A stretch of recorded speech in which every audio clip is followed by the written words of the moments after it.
అమ్మకు సుస్థి చేస్తే ఒక స్పెషల్ కథనంతో మీ ముందుకు. ఇంట్లో ఎవరికైనా సుస్థి చేస్తే అమ్మ వారికి సేవలు చేసి కోలుకునేలా చేస్తుంది. మరి అమ్మకు సుస్థి చేస్తే వంట ఎవరు చేయాలి? బాక్స్ ఎవరు కట్టాలి? అంట్ల పరిస్థితి ఏమిటి? అనారోగ్యం వల్ల ఆమెకు చిరాకు కలిగితే ఎలా వ్యవహరించాలి? ఎవరికి సుస్థి చేసినా అమ్మ ఆరోగ్యంగా ఉంటే ఏమీ కాదు, కానీ అమ్మకు సుస్థి చేస్తే ఇంటికే సుస్థి అవుతుంది. మరి మనకు అమ్మ పనులు ఎన్ని వచ్చు? ఒక్క అమ్మే అందరి పనులు చేస్తుంది. అందరూ కలిసి అమ్మ పనులు చేయలేరా? ఇది చలికాలం, సుస్థి చేసే కాలం, బద్ధకం కాలం. ఏ థ్రోట్ ఇన్ఫెక్షనో, జ్వరమో, ఒళ్ళు నొప్పులో, నీరసమో, ఏమీ చేయాలనిపించని నిర్లిప్తతో ముసుగు తన్ని విశ్రాంతి తీసుకోవాలనే తలంపో ఒక రోజంతా అమ్మను మంచం కదలనివ్వకపోతే అమ్మ ఎన్ని పనులు చేస్తోందో ఇంట్లోని సభ్యులకు అర్థమవుతుంది. ఆ పనులన్నీ అమ్మ కోసం ఇంటి సభ్యులు చేయగలరా? చేయాలి. ఎవరికి చిరాకు? ఇక సాధారణంగా అమ్మకు అనారోగ్యం వస్తే నాన్నకు చిరాకుగా అనిపిస్తుంది. మరి నాన్న ఆఫీసుకు వెళ్ళాలి, ఏవేవో పనులుంటాయి, టైముకు అన్నీ జరిగిపోవాలి. అమ్మ మంచం మీద ఉంటే అవి జరగవు. అప్పుడు నాన్నకు చిరాకు వేస్తుంది. లేచి పనుల్లో పడితే సుస్థి అదే పోతుంది అని ఎఫ్ఆర్సిఎస్ లెవెల్లో సూచన కూడా చేస్తాడు.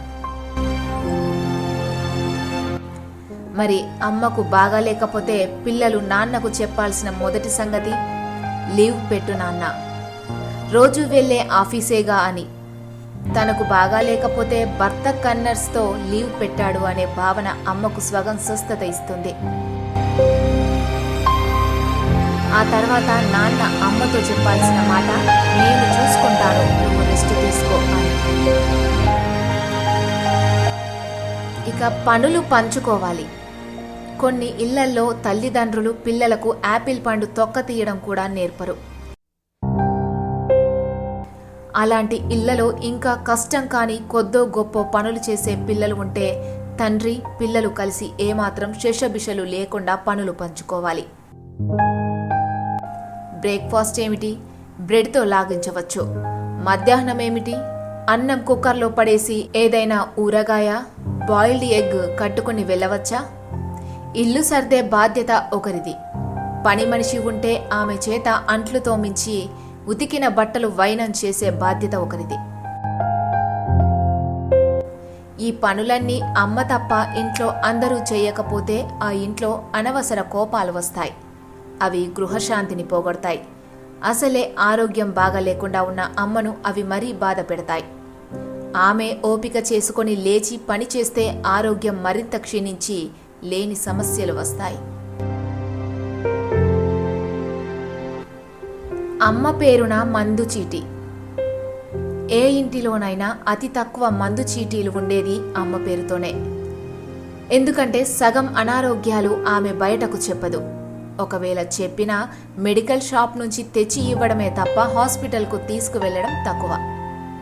కానీ అమ్మను ఖచ్చితంగా ఆసుపత్రికి తీసుకెళ్లాలి.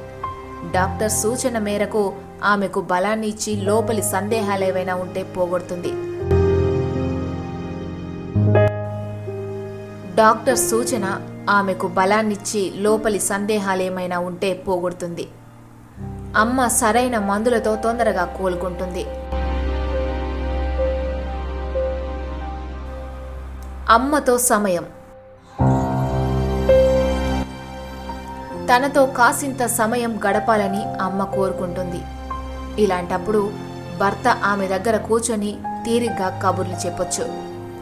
ఏవైనా జ్ఞాపకాలు నెమరు వేసుకోవచ్చు. మధ్య మధ్య ఆమెకు ఏదైనా సూప్ కాచి ఇచ్చి తోడుగా తాను కాస్త తాగుతూ కూర్చుంటే అమ్మకు ఎందుకు బాగైపోదు? పిల్లలు పాదాలు నొక్కుతూ కబుర్లు చెప్పొచ్చు. అమ్మ వర్కింగ్ విమెన్ అయితే ఆఫీస్కు వెళ్ళొద్దని, ఇంకొన్నాళ్ళు రెస్ట్ తీసుకోమని మారం చేయొచ్చు. ఆ మారం కూడా ఆమెకు మందే. కొంత ఖర్చు చేయాలి. అమ్మకు అనారోగ్యమైతే అమ్మ వద్దు వద్దంటున్నా కొంత ఖర్చు చేయాలి. మంచి పండ్లు తేవాలి. వంట చేయలేని పరిస్థితి ఉంటే మంచి చోట నుంచి భోజనం తెచ్చుకోవాలి. మంచి హాస్పిటల్లో చూపించాలి. మందులు పూర్తి కోర్సు కొని వాడేలా చూడాలి.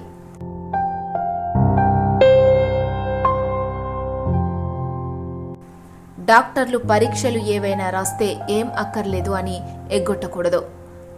అమ్మ కోసం కుటుంబం మొత్తం ప్రేమగా సహనంగా ఒళ్ళు వంచి పనిచేసే విధంగా ఏ ఇంట్లో ఉండగలరో ఆ ఇంట్లో అమ్మ ఆరోగ్యంగా తిరుగుతుంది, తొందరగా కోలుకుంటుంది.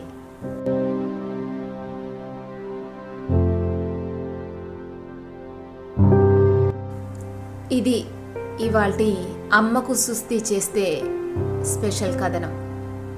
మీరు ఇలాగే చేస్తారు కదూ?